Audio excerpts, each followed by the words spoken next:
Réflexion sur Dame Justice au Sénégal. Nous évoquerons la grève de la faim des anciens contractuels de la Poste, une diète de 5 jours en guise d'avertissement. Ils réclament leur réintégration dans la boîte. Et puis dans notre rubrique Point de vue, nous débattrons des assises de la justice prévues demain. À la mise en onde, Abdoulaye Diop.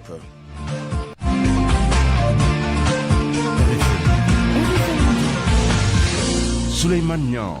Bah Diakhaté et l'imam Cheikh Tidiane Ndao devant le tribunal des flagrants délits ce lundi. L'activiste et le prêcheur sont poursuivis pour diffusion de fausses nouvelles et offense à une personne exerçant tout ou partie des prérogatives du président de la République. L'audience s'est ouverte il y a 1 heure maintenant. Bah Diakhaté et imam Cheikh Ahmed Tidiane Ndao disent ne pas reconnaître les faits qui leur sont reprochés, d'après notre reporter qui est sur place.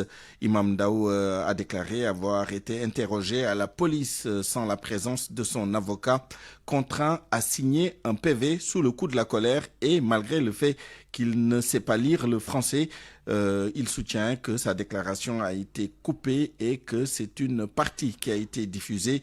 Il nie avoir accusé Ousmane Sonko d'avoir entretenu des relations sexuelles avec un certain Ndiagasek. Il dit avoir juste posé une question se basant sur ce que Bah Diakhaté avait dit concernant le fait que Ousmane Sonko aurait reçu un homosexuel comme premier invité quand il a été élu maire de Ziguinchor. Imam Ndao soutient que ce ne sont pas ses propos, mais il l'a vu sur les réseaux sociaux. Selon lui, c'était pour conseiller à Ousmane Sonko, c'était pour donner des conseils à Ousmane Sonko qu'il a fait cette déclaration qui lui vaut sa présence à la barre aujourd'hui. C'est au tour du procureur de poser des questions à l'imam. Toutes ces informations nous parviennent de notre reporter sur place, Boubacar Dia, qui reviendra bien naturellement plus en détail sur cette audience, sur ce procès dans nos prochaines éditions.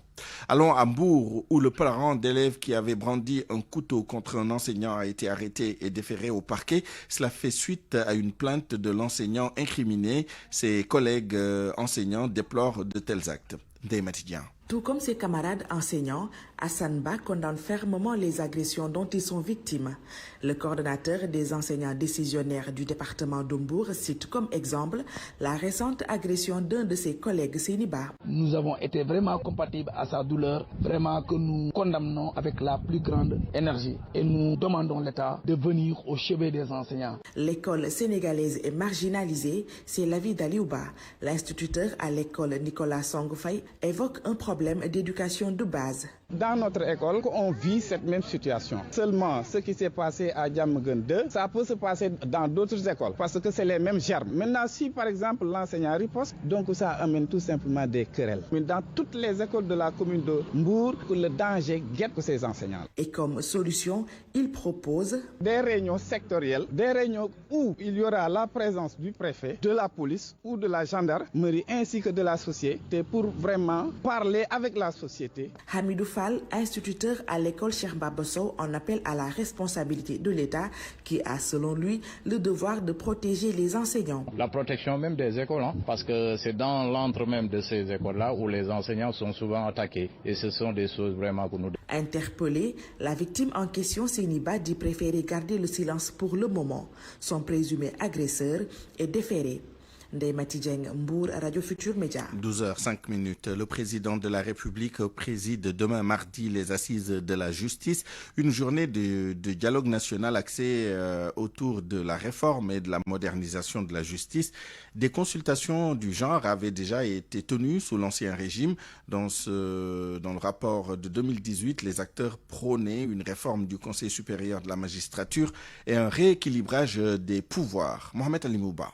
Première recommandation forte dégagée par ce rapport datant de 2018, rééquilibrer les pouvoirs entre les différentes parties au procès, notamment réduire ceux du parquet et en donner un peu plus au juge du siège. Il serait bien à propos, dit le rapport, que le juge du fond retrouve son pouvoir d'appréciation, consubstantiel à la fonction de juger. C'est pourquoi la suggestion est d'introduire le juge des libertés et de la détention. Ce n'est pas tout. Le rapport propose clairement la nomination par le Conseil supérieur de la magistrature des magistrats de la Cour suprême, des chefs de juridiction et de parquet, à l'exception bien sûr des présidents des tribunaux d'instance. Convenu aussi de réaménager le Conseil supérieur de la magistrature dans sa composition et dans son fonctionnement. Ici, on veut l'ériger en organe autonome, prenant en charge la carrière des magistrats. Ce qui est visé ici, c'est surtout de diminuer l'emprise de l'exécutif sur les magistrats pour garantir davantage l'indépendance de ces derniers. Dans le nouvel attelage, le président de la République ne siège pas dans le Conseil supérieur de la magistrature, à moins que les circonstances l'exigent. Le ministère de la Justice est tout au plus représenté par un responsable qui assure le relais fonctionnel nécessaire à la gestion du personnel judiciaire. Sur la carte judiciaire justement du pays, quelque chose aussi a été suggéré. Le rapport plaide la rationalisation, la mutualisation et l'adaptation dans la distribution de la justice. RFM, la radio de toute l'actualité. Évoquons à présent la grève de la faim des contractuels de la Poste. Ce matin, ils continuent d'exiger leur réintégration au sein de la boîte. Un mot d'ordre que ces anciens contractuels comptent poursuivre durant 5 jours. Et ils promettent de le renouveler si rien n'est fait. Famadion, reportage. Il ne leur a fallu que quelques minutes pour faire passer leur message. C'est le Premier ministre des citoyens sénégalais veut vous parler. La vigilance des forces de défense et de sécurité est passée par là. En face des locaux de la primature, des ex-contractuels de la Poste, assis sur une natte, en rang serré, sous le chaud soleil, ils crient. Le Premier ministre des citoyens sénégalais veut vous parler. Pour ces ex-contractuels de la Poste, trop, c'est trop. L'attente a été longue, la grève de la faim, leur seule issue. Eline Badara Bassène porte leur parole. Nous sommes là tout simplement pour manifester une grève de la faim. Et dans ces grèves de la faim, tout ce que nous visons, c'est qu'ils nous remettent dans nos droits. C'est qu'ils nous remettent à la Poste. Donc sans gain de cause, je ne vois pas ce qu'il pourra nous faire sortir ici. Vous allez rester ici combien de jours? Bon, on a décidé d'être ici pour 5 jours, renouvelables. Au-delà de leur non-réintégration au sein de la Poste, ces ex-contractuels dénoncent un autre fait. Leurs camarades qui étaient en partance pour Dakar ont été obligés de rebrousser chemin par les FDS. Eux, ils ont fait un convoi qui a quitté Ziguinchor jusqu'à Kolda. Ils se sont formés pour venir. Et entre-temps, ils ont été interceptés. Et c'est une situation que nous déplorons. Jusqu'à notre départ, les forces de défense et de sécurité étaient en négociation avec les grévistes devant les locaux de la primature. Reste à savoir s'ils ont trouvé un terrain d'entente. 4 jours de cessation d'activité pédagogique, c'est le mot d'ordre de grève lancé ce matin par les étudiants de l'université Assane Seck de Ziguinchor. Ils ont barré les axes qui mènent à l'université pour exiger l'équipement et la livraison des chantiers, dont un pavillon de 1000 lits, un bloc médical ainsi qu'un restaurant de 750 places. On écoute là-dessus le coordonnateur de la coordination des étudiants de l'université Assane Seck de Ziguinchor, Serigne Saliou Mbaye avec la Minba. Ce matin, nous sommes en moment d'humeur. C'est dû à une situation qui pose dans l'université Assane Seck de Ziguinchor. Donc des situations lamentables dont les étudiants vivent et dont l'autorité interne et externe aussi. En particulier, le MESRI, je peux dire est resté inactif concernant la situation. Voilà, parce que vous êtes sans savoir que l'université Assane Seck fait partie des universités qui ont le plus de sentiers non livrés. On pouvait comprendre s'il y avait des sentiers qui n'étaient pas construits ou consorts, mais il y a des sentiers qui ne restent que la livraison. La livraison, je dis bien la livraison. Je prends l'exemple de nos sentiers PGF Sup. Voilà, ce sont des sentiers qui dorment là depuis 2015. Tout est OK, donc il ne reste que la livraison ainsi qu'une poste transformateur qui permettra l'alimentation de ces sentiers. Voilà, parce que on voit que les étudiants sont confrontés à des problèmes de salles. Donc je ne peux pas comprendre, il y a ces salles qui dorment ici il reste que la livraison. Les étudiants ont des problèmes de salle. Si je parle de problèmes de salle, des fois tu vois un étudiant dans son emploi du temps, on lui écrit salle à chercher, ce qui est déplorable. Alors que les salles sont là, en train de dormir ici. J'en passe. Si on vient au niveau du domaine social, il y a aussi le pavillon des 1000 lits. Le pavillon des 1000 lits qui ne reste que des lits, installer là-bas les lits et codifier les étudiants. Tous les gros œuvres ont été réglés. Tous les gros œuvres ont été réglés. Donc, qu'est-ce qu'attend le ministère pour réagir face à cela? Donc, je pense qu'actuellement, le ministère devrait revoir ses priorités. Actuellement, il est en train de faire le tour des universités. Et je pense que l'Université Assane Seck de Ziguinchor devrait être parmi ses priorités. À Kaffrine, les étudiants du département sciences et techniques de l'élevage de l'université du Sine Saloum ont pour leur part décrété une semaine de grève renouvelable. Ils pointent du doigt l'administration de l'université qu'ils qualifient d'incompétente. Ces étudiants exigent par ailleurs la création d'un master spécifique pour leur département. Soda Mariam Ndiaye, leur porte-parole avec Ndeye Awabey. Nous sommes là dans une atmosphère rougeâtre. Nous sommes là avec des visages désespérés pour vous dire ce qui ne va pas. Et nous exigeons d'avoir un secrétaire basé ici à Kaffrine pour être auprès de notre chef de département pour pouvoir atténuer les problèmes de retard administratif. On a des retards de notes, des retards de PV de délibération, des années académiques très longues et des emplois du temps irréguliers. On peut rester ici 2 semaines sans faire cours. Ou bien faire 2 heures de temps en une semaine. Nous n'en pouvons plus. Nous voulons qu'on crée un master spécifique pour notre département avec les lenteurs administratives. C'est quelque chose qu'on ne peut plus tolérer. Nous voulons des professeurs spécialisés. La majorité, je peux dire, la majorité des connaissances pratiques et techniques dont ont les étudiants viennent de leurs propres ressources. On a des problèmes d'insertion. Nos alumni sont là sans pouvoir s'insérer dans le marché du travail. La promotion 5 qui est là depuis le 23 avril 2023, ça veut dire à l'instant 1 an, 2 mois, ils sont toujours en premier semestre. Nous appelons le ministre de l'enseignement supérieur, le premier ministre, le président, pour qu'ils règlent notre problème immédiatement. Parce que nous voulons retourner dans nos locaux. À l'instant, nous sommes dans des locaux d'emprunt et on n'a pas un confort dans les études. On a obtenu notre bac depuis 2021 et on n'arrive pas à percevoir nos bourses et on en a besoin. 12h, bientôt 13 minutes à Thiès. Dans la commune rurale de Diender, les champs sont remplis d'oignons, mais des tonnes d'oignons risquent de pourrir dans les périmètres maraîchers. Les producteurs sont confrontés à de sérieux problèmes de conservation, d'où ce cri du cœur à l'endroit des autorités. Un reportage de Cherante Diop. De Tchedem, en passant par Mbidjem, Lactanement, les champs d'oignons fleurissent. La zone a battu cette année le record de la production d'oignons. Doudou Diop est le secrétaire général de la Fédération Agro-Pasteur de Diender. Les gens arrivent à faire de la production maraîchère. Tous les champs d'oignons ont mûri, mais les agriculteurs sont confrontés à un problème de stockage et de conservation. Quand on produit beaucoup et qu'on n'a pas de lieux de conservation, la production va pourrir. Que ça soit l'oignon, que ça soit la pomme de terre, la conservation doit être à bord champ, à côté du producteur. Ça pourra l'encourager et que ça pourra l'assurer. Les lieux de conservation que nous avons entendus qui sont créés, ils sont très distants des zones de production. Donc ça, ce sont des difficultés vraiment que subissent les producteurs de la zone de Niayes, particulièrement ces 2 communes, Kayar et Diender. Ces agriculteurs de Diender plaident pour la préservation de la zone qui est aujourd'hui menacée. Parce qu'on est beaucoup menacé, surtout sur l'extraction du zircon. Mais aussi la route qui va traverser une grande partie de la zone maraîchère et que ces paysans, en tout cas, n'ont aucune chance au moins avoir quelque chose qui pourrait remplacer l'activité qu'ils sont en train de faire. Le constat est amer. La plus grande partie de la production d'oignons dort dans les périmètres maraîchers de Diender et Kayar. Les producteurs sont confrontés à des problèmes énormes pour tirer leur épingle du jeu. RFM Thiès, Cheikh Anta Diop. En tout cas, le marché sénégalais sera correctement approvisionné en oignons et en pommes de terre. Ce sont les assurances des agriculteurs de Dagana. 80 000 tonnes de pommes de terre sont disponibles. Il n'y a aucune hausse sur les prix. Correspondance Mamadou Diagne. Il y aura suffisamment de pommes de terre pour la fête de Tabaski. L'assurance est donnée par le directeur délégué de Soim Agri Ex-Séné India, Suleiman Doy, de préciser que 80 000 tonnes de pommes de terre sont disponibles dans la zone et seraient en train d'être vendues au niveau des marchés sénégalais. Octobre à janvier, souvent, nous récoltons notre pomme de terre. Nous les conservons en chambre froide et nous commençons à commercialiser une partie. Les parties tournent autour de 10 000, 15 000 tonnes. Après, le reste est mis en chambre froide. Nous de Soami Agri, les prix que nous vendons tourne autour de 9 750 francs le sac Borchamp. Donc s'il y a maintenant des spéculations, cela ne provient pas de nous. Nous avons à peu près 80 000 tonnes de stock en chambre froide qui sont en train d'être conditionnées et véhiculées vers les marchés sénégalais. Même chose pour l'oignon qui, selon Ousmane Niang, responsable de l'administration, est en abondance dans le département de Dagana et que le stock de Swami Agri peut assurer le ravitaillement du marché sénégalais. Nous avons une quantité vraiment assez importante pour la distribution au niveau de la fête de Tabaski. Donc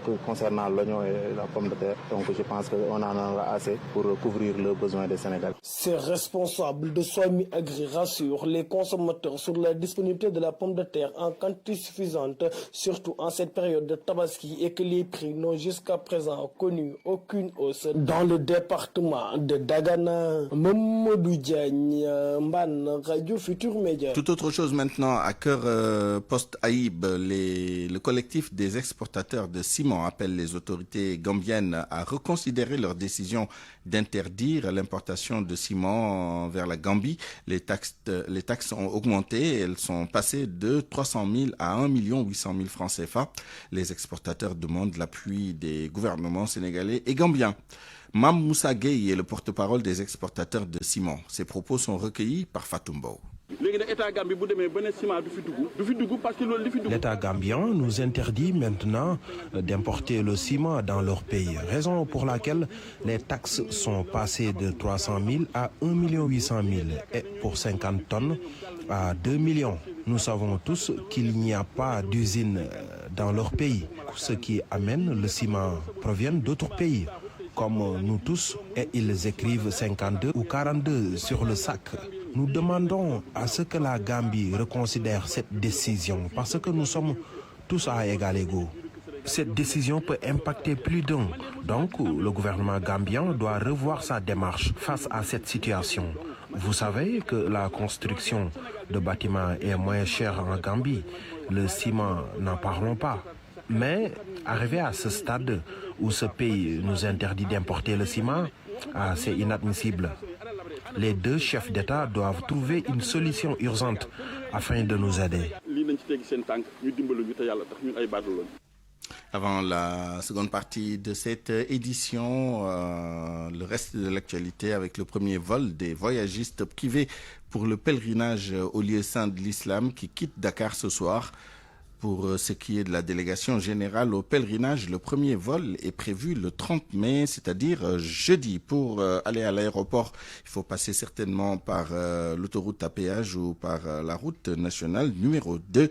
Or, nous apprenons que depuis ce matin, un bouchon de 6 km qui part de la gare de Thiaroye à la sortie de la Patte d'Oie et qui est dû à la réalisation des travaux sur la nationale à hauteur des HLM. 12h18. RFM. L'actualité internationale. Le journal international avec vous, Georges Détié-Diop. Bonjour. Bonjour, Souleymane. Papouasie, Nouvelle-Guinée, des milliers de personnes ensevelies par un glissement de terrain. Plus de 2000 personnes enterrées vivantes selon le dernier bilan fourni par les autorités. La catastrophe est survenue vendredi. Fama Dione. La directrice par intérim du Centre national des catastrophes de la nation insulaire du Pacifique Sud a officiellement demandé l'aide internationale après avoir annoncé un bilan qui a triplé l'estimation des Nations Unies. Elle fait également état de destructions majeures dans les villages de Yambali, dans la province d'Enga, dans une lettre adressée au coordinateur résident de l'ONU. Le glissement de terrain est survenu dans l'intérieur montagneux du pays. Les restes de 6 personnes seulement ont été retrouvés jusqu'à présent. Il est difficile de déterminer l'ampleur de la catastrophe en raison des conditions difficiles sur le terrain, notamment l'éloignement du village, l'absence de télécommunications et les guerres tribales qui sévissent dans la province, ce qui signifie que les travailleurs humanitaires internationaux et les convois d'aide doivent être escortés par des militaires. Le glissement de terrain a également enseveli un tronçon de 200 mètres de l'autoroute principale de la province sous des débris d'une profondeur de 6 à 8 mètres, ce qui constitue un obstacle majeur pour les travailleurs humanitaires.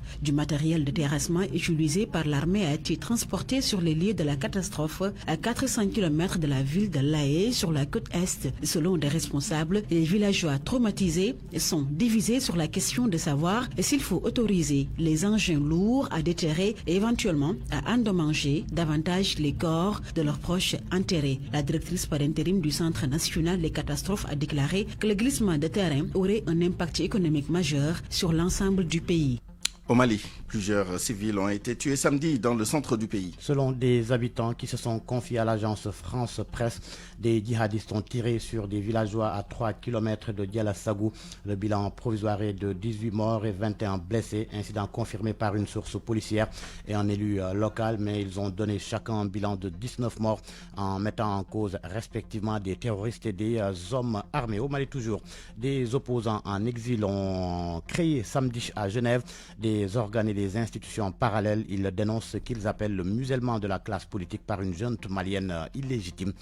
Sodatiam. Selon RFI qui cite un communiqué daté de Genève, l'Assemblée citoyenne de la transition civile a élu ce samedi les membres du gouvernement. Ainsi, le gouvernement créé par les oppositions à la junte à l'extérieur est dirigé par un magistrat malien de renom, Mohamed Chérif Koné, ancien premier avocat général près la Cour suprême du Mali. Il a été radié de l'ordre des magistrats pour ses prises de position contre les militaires au pouvoir. Il porte désormais le titre de Premier ministre du gouvernement parallèle qui compte 7 membres, dont 2 femmes.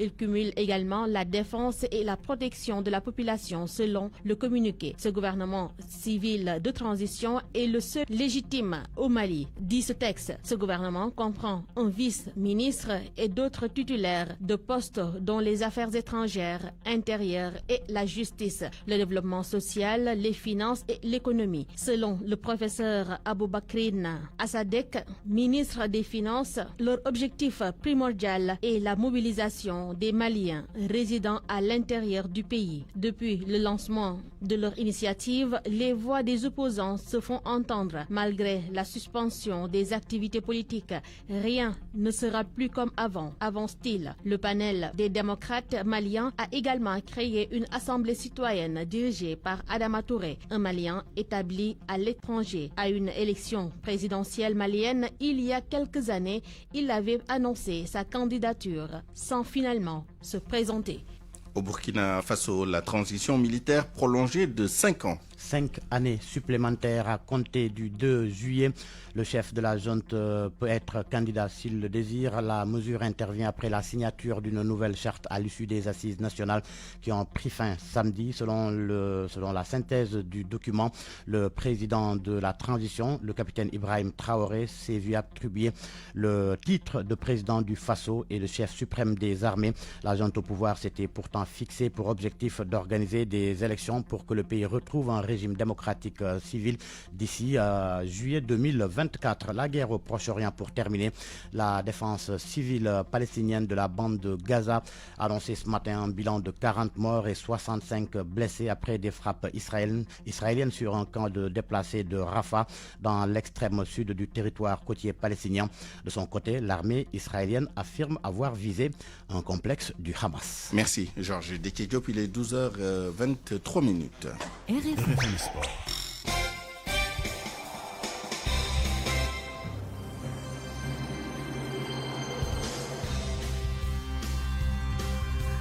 On enchaîne avec l'actualité des sports avec vous, Malal Junior Diagne. Bonjour. Bonjour Souleymane. Teungueth FC, nouveau champion du Sénégal. Les Rufisquois ont remporté le titre de champion du Sénégal hier à Thiès devant le champion sortant Génération Foot après la victoire 1-0 pour les Rufisquois, sacre qui a eu lieu devant Cheikh Anta Diop. Comme une passation de pouvoir, Teungueth FC, en infligeant à Génération Foot sa 9e défaite de la saison, reprend les rênes. Le but de Sidi Sow à la 48e minute complique la situation du champion sortant et l'enfonce dans les bas-fonds du classement. Cette victoire sacre les Rufisquois pour la seconde fois de leur histoire. Nous sommes des Rufisquois! Je suis très content du président Babacar Ndiaye qui a déployé tous les moyens pour que nous venions ici prendre ce trophée aujourd'hui. Tout le monde est content. Même la population est contente parce que Thiès nous sourit. On remercie la population thiessoise. Babacar Ndiaye, le président de Teungueth FC. Alhamdulillah. J'étais un peu souffrant. Je suis sorti des perfusions, heureusement, juste pour ce match-là.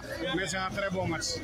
Donc là, je repars chez mon docteur, mais ça en valait la peine. Alhamdulillah. 14 victoires, 7 nuls et seulement 4 matchs perdus. Ces statistiques démontrent démontre la régularité des Rufisquois durant cette saison. Cheikh Demba Ndiaye, journaliste d'Espoir. On sort des ambitions, c'est-à-dire qu'il fallait impérativement une victoire à Teungueth FC. Les générations aussi cherchaient une victoire pour se maintenir. Qui a fait que Teungueth FC a remporté ce titre pour la deuxième fois après 2021. Nous félicitons toute la population rufisquoise qui s'est déplacée en masse pour venir pousser son équipe et enfin décrocher ce titre tant mérité. Teungueth FC, champion du Sénégal, en attendant le dernier match, ce sera contre le Stade de Mbour à Rufisque et la fête sera belle.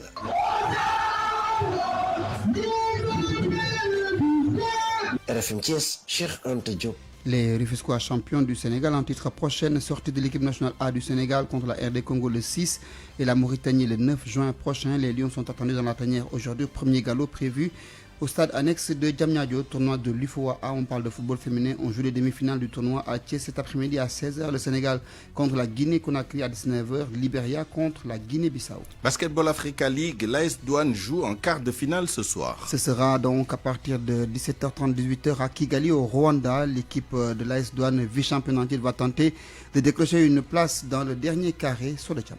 Plein de surprises sont notées lors des quarts de finale déjà joués avec l'élimination du tenant du titre Al-Ahli d'Égypte, souligne le capitaine des Gablo, Al-Kalindour. Il y a beaucoup de surprises, c'est vrai, parce que toutes les équipes se valent. Et le niveau de la balle est beaucoup plus élevé. Donc il y a beaucoup de surprises, mais aussi je peux dire que les équipes qui ont gagné, ils les ont mérité.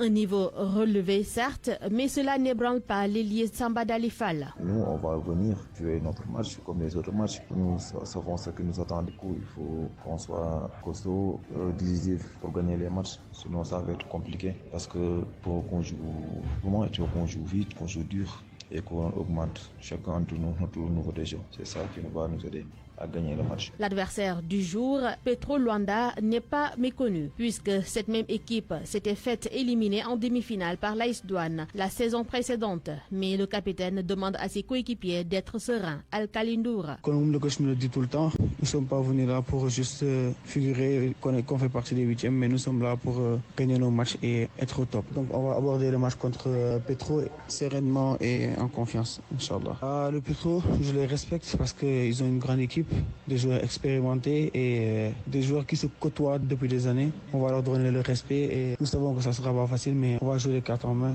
et tout faire pour gagner, Inch'Allah. Non, deux interlocuteurs qui faisaient partie de cette équipe de l'AS Douane qui avait éliminé en demi-finale Petro Luanda lors de la saison 3 restent optimistes. La rencontre AS Douane Petro Luanda est prévue à 18h GMT. Voilà, Suleiman, c'est tout pour les sports. Merci, Malal Junior Diagne.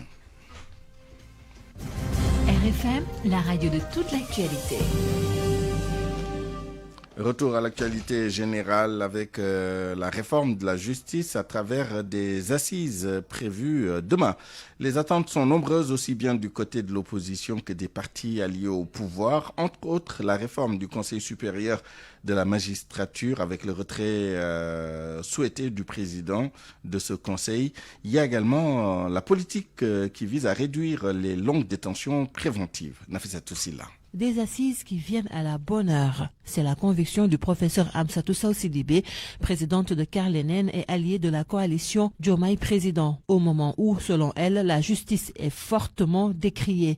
Elle prône une politique pénale plus humanisante. Parce qu'on a l'impression que dès que la personne humaine est poursuivie au plan pénal, tous ses droits les plus élémentaires sont bafoués. La prison doit être humanisée. Quand je vois que les personnes détenus sont entassés comme des bêtes, je trouve que c'est inadmissible. Il faudrait réveiller les peines alternatives. Ce n'est pas toujours la prison qu'il faut infliger aux personnes. Par exemple, le travail d'intérêt général. Aussi, limiter les mandats de dépôt. Il y a trop de mandats de dépôt. Les magistrats infligent trop facilement des peines privatives de liberté pour des infractions qui n'en valent pas la peine. Les procédures procédures, quand la personne est en détention, elles sont trop longues. Il faudrait que l'on puisse arriver à limiter cette détention. Parce que vous voyez des personnes qui sont en détention provisoire pendant des années. Et au bout du compte, on se rend compte que ce sont des personnes qui n'ont pas commis d'infraction. D'un autre côté, la Ligue démocratique estime que ces assises ne sont pas une obligation, mais elle plaide pour des réformes au Conseil supérieur de la magistrature. Moussa Sarr, le porte-parole. Nous avons toujours pensé qu'il n'est pas utile que le président de la République soit président du Conseil supérieur de la magistrature. Il n'est pas utile que le ministre de la Justice en soit également membre. Je pense que nous avons une justice, nous avons des magistrats suffisamment expérimentés, suffisamment matures et qui peuvent quand même s'auto-gouverner, pour ainsi dire. On ne va pas parler de république des juges, mais la justice étant un pouvoir indépendant, je pense que de plus en plus, le pouvoir exécutif doit sortir de la justice, du pouvoir judiciaire, pour accroître davantage l'indépendance de la justice. Nous demandons plus d'amélioration quand même des conditions de travail des magistrats, parce que l'instruction prend beaucoup de temps. Nous connaissons dans ce pays des lenteurs inacceptables de la justice. Dans tous les cas, ces assises sont une demande sociale et les résultats attendus devraient être applicables le plus tôt possible. L'autoroute de l'avenir vous offre votre revue de presse. La revue de presse avec Mohamed Ali Mouba. Bonjour. À la une, les assises de la justice, la polémique autour de la liste des participants. Diomaye Faye peaufine son projet judiciaire dans la polémique bûcheron d'un trait de plume. Le journal Walfadri, Bës Bi Le Jour qui se lance parle de vices de procédure. Le quotidien Don Diomaye qui réinvente la roue. Le confrère remarque que c'est la première liste des participants qui a créé cette polémique. L'invitation d'anciens détenus de Pastef aux premières loges. Ensuite, des personnalités invitées à participer aux concertations alors qu'elle était déjà dans les concertations de 2018. Le commentateur du journal Le Quotidien, fou de rage, écrit: il y a eu le blanchiment médiatique de Clédor Sène qui expose ses connaissances pétrolières, gazières, foncières après qu'il a été gracié pour le meurtre de Maître Babacar Seye. Hier donc, le relève le journal, le ministère de la Justice a osé le mettre dans sa première liste qui servait de base de travail. Peu importe la mise à jour que fera le ministère de la Justice, le mal est déjà fait. Clédor Sène qui parle de justice, il reste à peaufiner les autres détails des concertations qui doivent déboucher sur la réforme du secteur judiciaire. Demain, il fera jour et on aura une dame justice qui aura une meilleure allure. Fin de citation. Dans le journal Les Échos, Moustapha Diakhaté parle lui carrément de cirque populiste. Pour lui, c'est un attentat contre la République du Sénégal, une profanation de la Constitution et une insulte à la magistrature. Il dénonce cette invitation d'anciens prisonniers, parmi lesquels un des assassins de Maître Babacar Seye. Allusion directe à Clédor Sène, reconnu coupable, vous le savez, d'avoir assassiné le juge Maître Babacar Seye en 1993, condamné à 20 ans de travaux forcés, gracié au début de l'alternance en 2002 par Maître Abdoulaye Wade via une loi d'amnistie, la loi Ezzan, votée par l'Assemblée nationale en 2005. Dans Bës Bi Le Jour, le ministre de la Justice, garde des Sceaux, reconnaît la méprise et présente ses excuses et précise: cette liste qui a créé cette polémique était juste une base de travail. Le journal rappelle que pourtant le professeur Isaac Yacob Ndiaye avait réformé la justice à travers un rapport. Dans le journal L'Info, Abdoulaye Wilane de Benno Bokk Yakaar élève le ton. Il parle lui aussi de farce.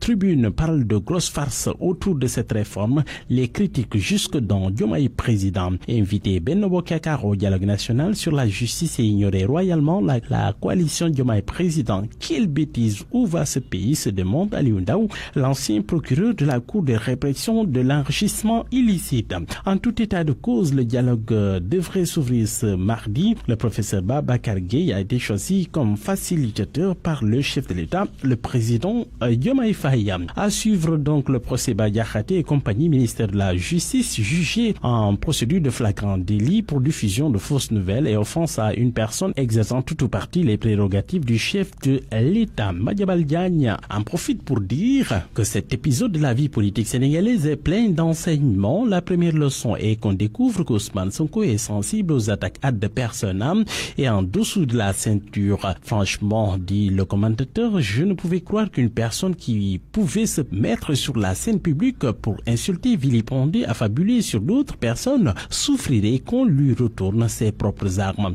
Ousmane Sonko a encouragé, selon Madiambal Diagne, ses partisans à déverser toutes sortes d'insanités sur des personnes dont il ignorait tout de leur vie, tout de leur parcours, de leur moralité. Badiakhaté, le miroir que Ousmane Sonko ne veut pas regarder. Fin de citation. À la une du journal Source, Air Sénégal retenu dans la liste des convoyeurs des pèlerins pour le H 2024. Le journal nous dit que Air Sénégal est en mode location. La compagnie nationale va partager le marché des 12 860 pèlerins par 860 pèlerins avec Flynas pour faire le job.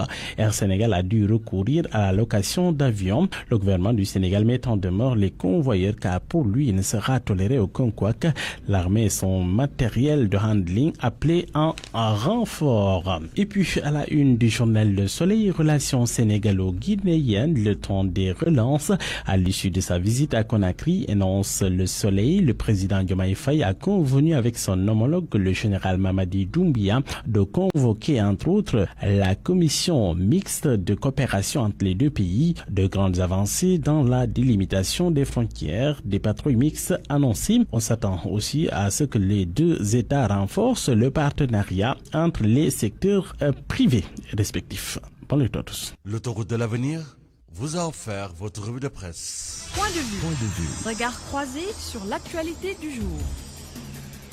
À 12h36, bienvenue dans notre rubrique Point de vue. Nous allons débattre des assises de la justice prévues demain dans le cadre de la journée nationale du dialogue organisée sur l'initiative du président de la République, Bassirou Diomaye Faye.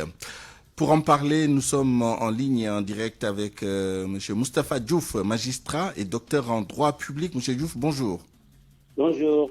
Nous sommes également avec M. Mamadou Mbouch, coordonnateur du F24, membre de la société civile. Mamadou Mbouch, bonjour.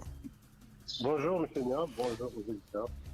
Merci à tous les deux d'avoir répondu à notre invitation. D'abord, Moustapha Diouf, magistrat et docteur en droit public.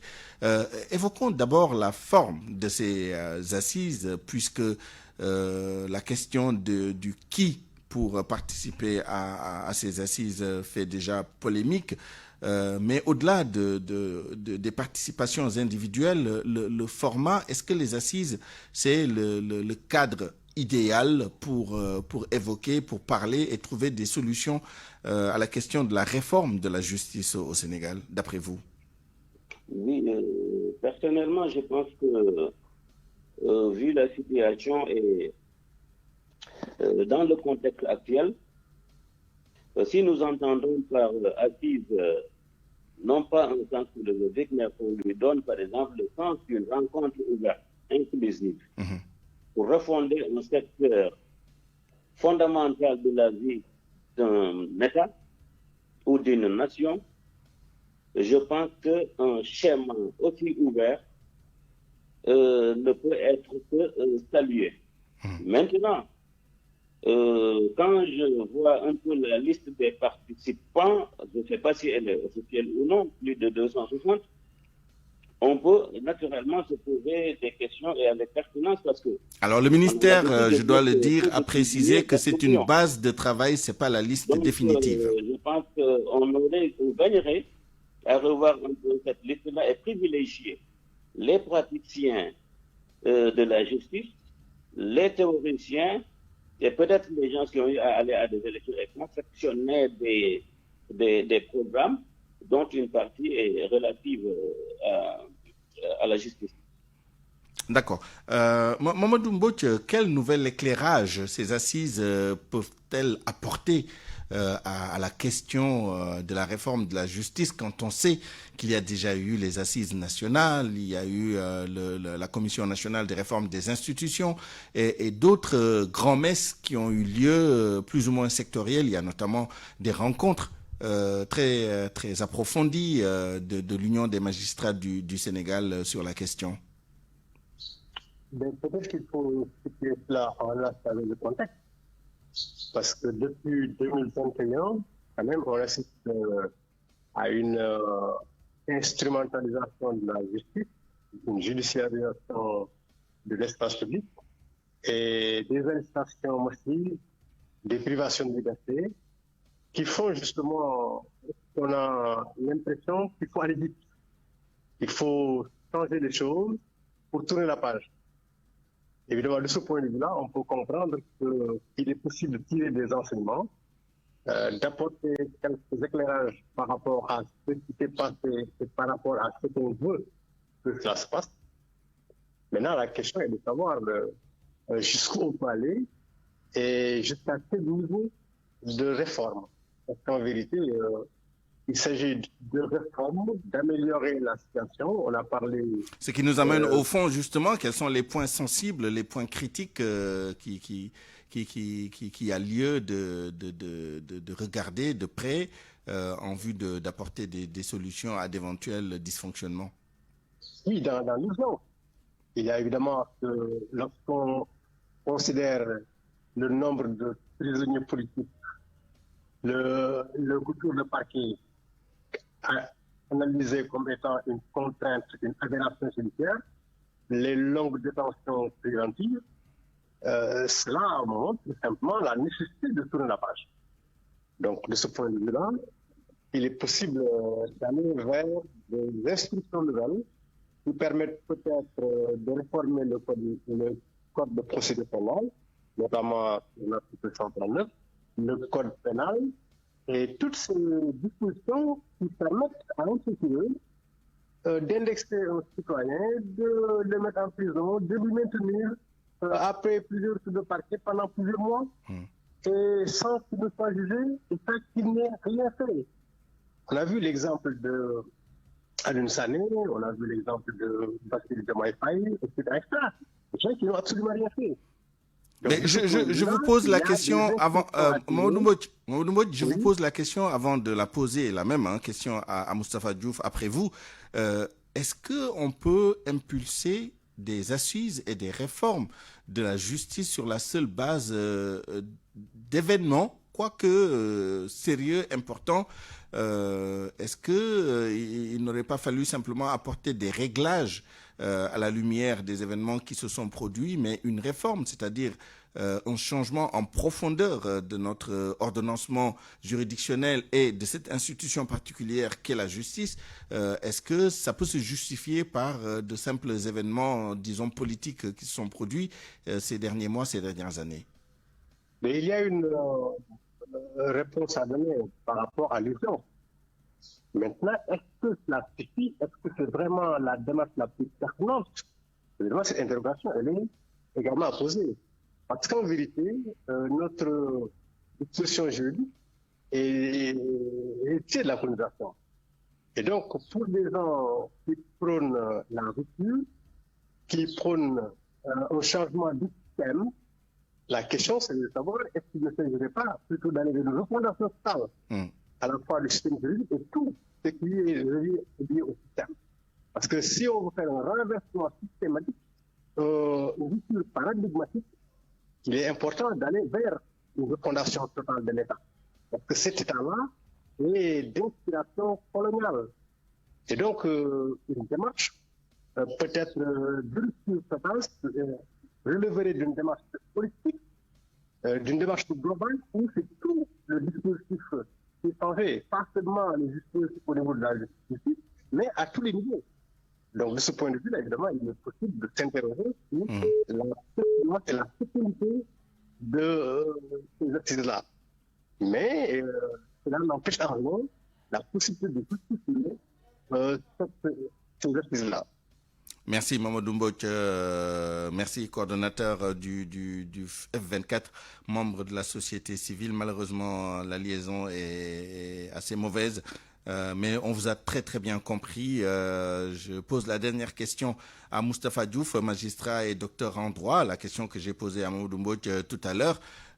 Quels sont les éléments déclencheurs qui peuvent impulser, qui peuvent déclencher justement une réforme d'une institution telle que la justice? Est-ce que les éléments de contexte évoqués par Mamadou Mbodj suffisent justement pour convoquer des assises de la justice d'après vous? Et qu'est-ce qu'il faut en attendre précisément? Bon, quelquefois ce que je sais, c'est que ce ne sont pas en principe, les derniers événements que les Sénégalais ont vécu un peu avant 2019 à 2024, qui seuls justifient une réforme de la justice. Parce que même si on conçoit que pendant cette période-là, elle a été décriée beaucoup plus que jamais avant, il faut tout de même concevoir que les magistrats eux-mêmes avant ces événements en ont parlé. La société civile en a toujours parlé. Ce qui fait que donc c'est un moment, à mon avis, venu, puisqu'il n'est jamais trop tard pour faire quelque chose de bien. Cette réforme-là, elle ne peut pas être fondée sur un événement dernier ou un événement subjectif.